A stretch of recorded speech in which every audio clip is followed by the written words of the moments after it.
एक बार की बात है, महासागर समुद्र में एक विशाल जहाज विजय दूत भयंकर तूफान की चपेट में आ गया।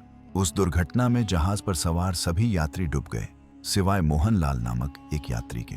मोहनलाल बड़ी मुश्किल से तैरता हुआ चंद्रद्वीप नामक एक सुनसान द्वीप तक पहुंचा और वहां बेहोश हो गया। जब उसकी आंखें खुलीं तो उसने पाया कि वह एक ऐसे द्वीप पर फंस गया है जहां चारों तरफ सिर्फ जंगल और समुद्र था। कोई इंसान, कोई बस्ती कहीं भी नजर नहीं आ रही थी।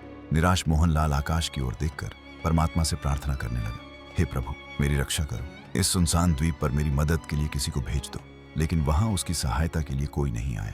कई दिनों तक वह परमात्मा से सहायता की प्रार्थना करता रहा, पर जब कुछ नहीं हुआ तो उसने प्रार्थना करना छोड़ दिया। उसका धैर्य टूट चुका था और उसने द्वीप से बचने की उम्मीद छोड़ दी थी।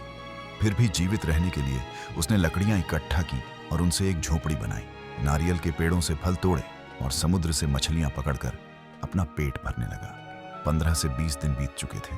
मोहनलाल ने वहां से निकलने की उम्मीद पूरी तरह छोड़ दी थी। लगभग 20 दिनों की मेहनत के बाद उसने लकड़ियों से एक मजबूत कुटिया बना ली थी।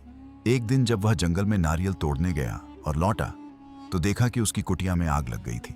उसका बनाया हुआ घर जलकर राख हो गया था। मोहनलाल निराशा से भर गया और आकाश की ओर देखकर विलाप करने लगा, हे भगवान, मैंने आपसे मदद मांगी तो आपने मेरी मदद नहीं की। जब मैंने अपने हाथों से यह घर बनाया तो आपने उसे भी जला दिया। वह गुस्से और निराशा में सारी रात प्रभु को कोसता रहा और थक कर वहीं सो गया। जब सुबह उसकी आंखें खुली तो उसने देखा कि एक बड़ा जहाज गंगापुत्र द्वीप के किनारे खड़ा था। मोहनलाल यह देखकर आश्चर्यचकित रह गया और खुशी से झूम उठा। वह तुरंत जहाज की ओर दौड़ा। जहाज का कप्तान पंडित हरिप्रसाद उससे मिला और पूछा, हमने रात में यहाँ से आग का संकेत देखा, इसलिए हम रुक गए, लेकिन तुम यहाँ कैसे पहुंचे? मोहनलाल सोचने लगा, मैंने तो कोई संकेत नहीं भेजा था।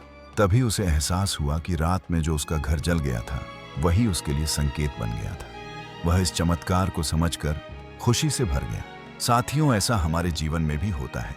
हम रोज कई योजनाएं बनाते हैं और अगर वे हमारी इच्छा के अनुसार पूरी नहीं होती तो हम बौखला जाते हैं, हमारी उम्मीदें टूट जाती हैं, धैर्य खो देते हैं और परमात्मा को दोष देने लगते हैं। लेकिन हमें नहीं पता कि उसकी योजना हमारे लिए क्या है। हम उसका अंदाजा भी नहीं लगा सकते। वह करोड़ों लोगों की जिंदगी चलाता है। उसे पता है कि किसे क्या देना है और क्या नहीं। जब भी आपके जीवन में संकट आए, जब चीजें आपकी इच्छा के अनुरूप न हो, तब भी उस पर भरोसा रखें। उसके पास आपके लिए कोई न कोई योजना जरूर है। वह दूसरा दरवाजा खोले बिना पहला दरवाजा कभी बंद नहीं करता। इसलिए कभी भी उम्मीद मत छोड़ना।